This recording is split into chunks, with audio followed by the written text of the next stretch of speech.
Neil, right off the bat, and I guess we'll start with Mike too. Is there something you need to tell us? Nice knowing you. Very appreciative of the opportunity.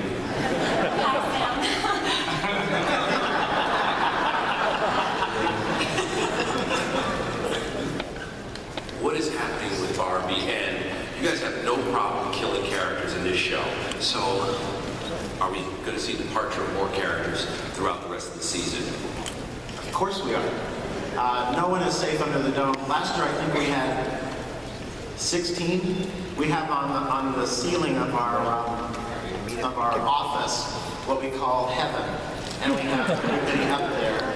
You know, we have Dodie, and we have Angie, and we have Linda, and we have Reverend Hawkins, and then we have a few more that will be coming this season. We kind of have kept the body count down a little bit at the beginning of the season so that we can like rev it up quickly.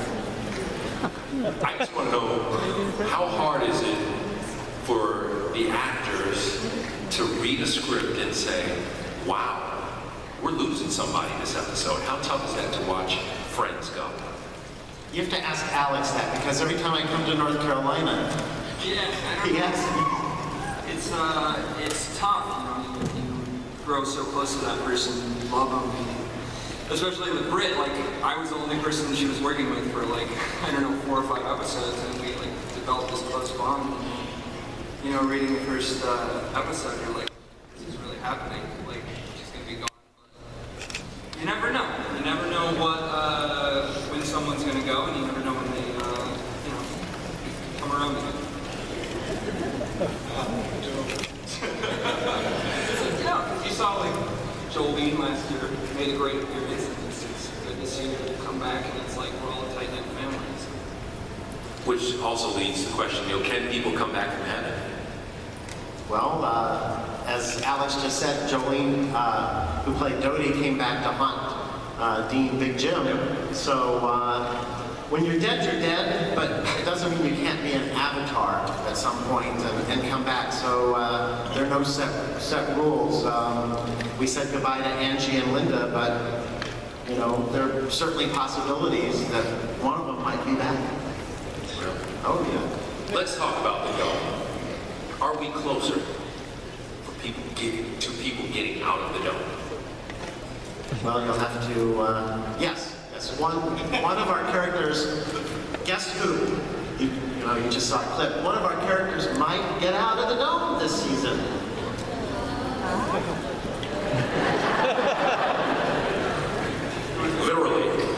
Literally.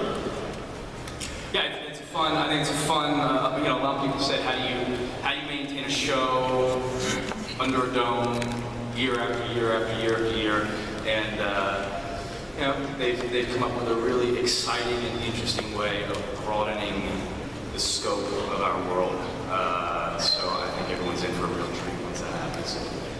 I think also the writers have done a really good job of conveying that, like, for some of these characters, the dome is really not their biggest problem. And so I think it becomes a case of, so wherever you go, there you are, you know, whether you're under the dome or you find a way out or you know, whatever those experiences are, the problems, the difficulties of the relationships, the psychopathy, like whatever it is, will follow you wherever you go. And we hope that whatever happens with the show, you'll want to watch those characters still wrestle with those demons and still wrestle with those relationships. How's it been working in the new characters? Eddie, how's it been for you? It's been great. I come into a really nice group of people. You know, first and foremost, that's kind of the experience I had. You're new, you don't care who gets killed, right? No, yeah. So.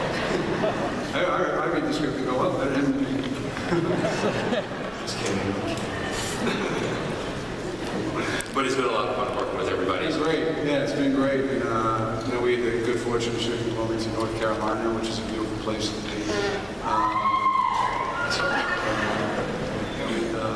But no, I couldn't be happier to have been paired up with this crowd here.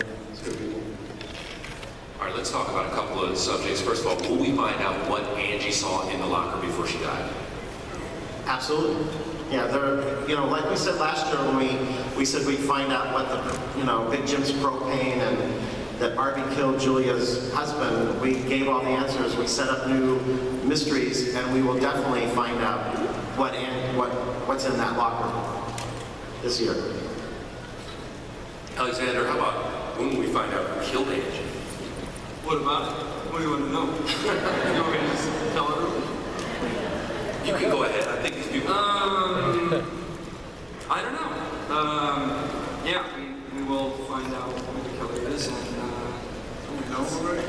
Well, we kind of know what. Last episode we It's had hinted emotion. at it. It's hinted at it, but it's It was Julia. yeah. All along. But She's young and pretty, I got jealous. yeah. Right. But yeah, more conflict and fighting and attacking each other is coming later in the episodes. So revenge might be taken. Oh, for sure. We saw, at the end of the last episode, Julia's making tea very innocently and sweetly and offers Sam honey and doesn't see that something got very exposed on his chest, and she's turned around and she's stuck in this house with Sam.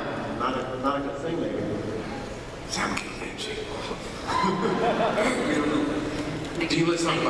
Let's talk about Big Jim for a second. And will he and Junior ever get along? Will they ever see eye to eye? There's been a lot of conflict in this series. I keep trying, but he's a tough kid to raise. That's part of the time. Yeah, he didn't have a great father. I think that's part of our story is that, the difficulty of trying to raise a psychopath is. He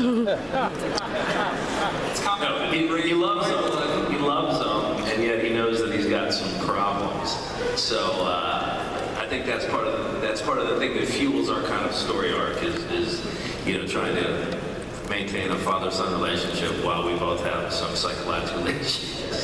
That's the pot calling the kettle psychopath. Yeah, make a little easy.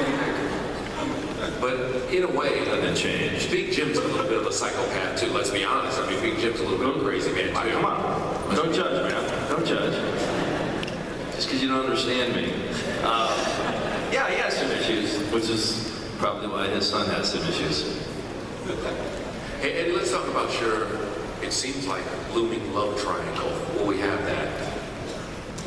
We have a little love triangle for Sam.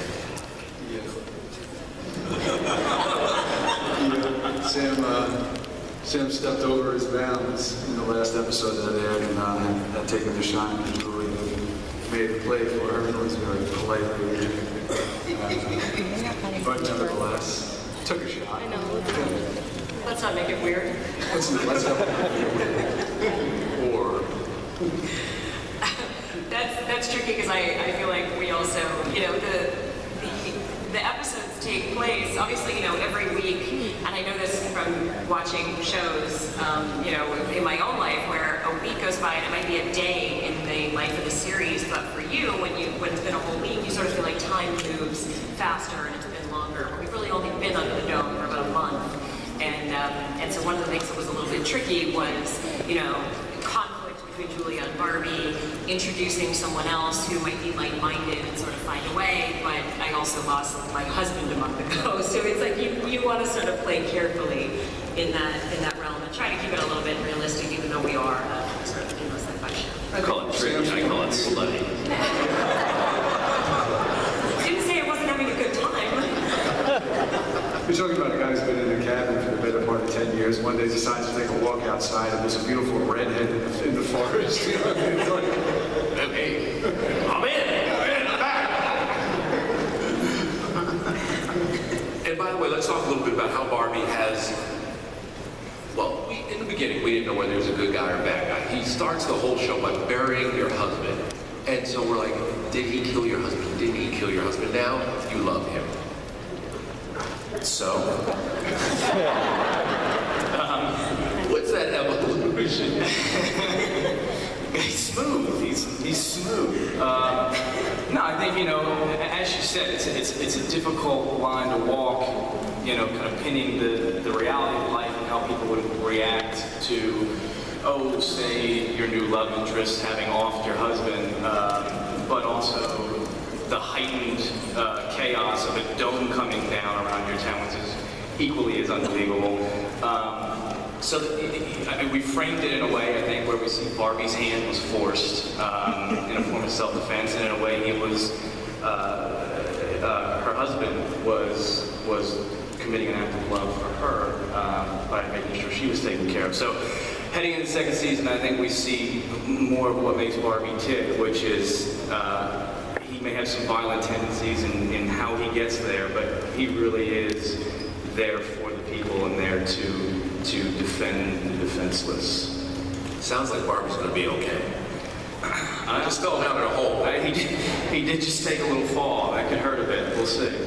Hey, let's talk about Joe a little bit, Colin, and struggling since the death of your sister. What's next for Joe? I think just in season 2 alone, after he finds out that Angie's gone, and I think he's angry. I think he wants to know who did it. I think the whole season, Joe kind of undergoes this transformation period between being a young man to being an adult, and I think that's just a big. I think that Barbie is a huge role model to Joe. Even I think that he provides this example of heroic behavior as well as just bravery, and being able to just, despite all the bad situations that are going on, just find the good, or if you can't find the good, just move on, because that's what we have to do in this situation. I think that he gets a lot of those notions from Barbie. And he's messing around with Nori and Melanie. Yes. He also spends most of the show running around with a tablet trying to get emails so that he can respond to his millions of Twitter followers, but he can't get email in there. That's why he's not tweeting you back, ladies. Stop asking me why he's not tweeting you back. Because he doesn't have email under the dome. Yeah, but who's tweeting him? So we do find out. So, especially with you guys, if you go to houndsofdiana.com, it's like the Hounds of Diana. We're the first show, I think. Maybe there's some others that have done this, but, in episode 3,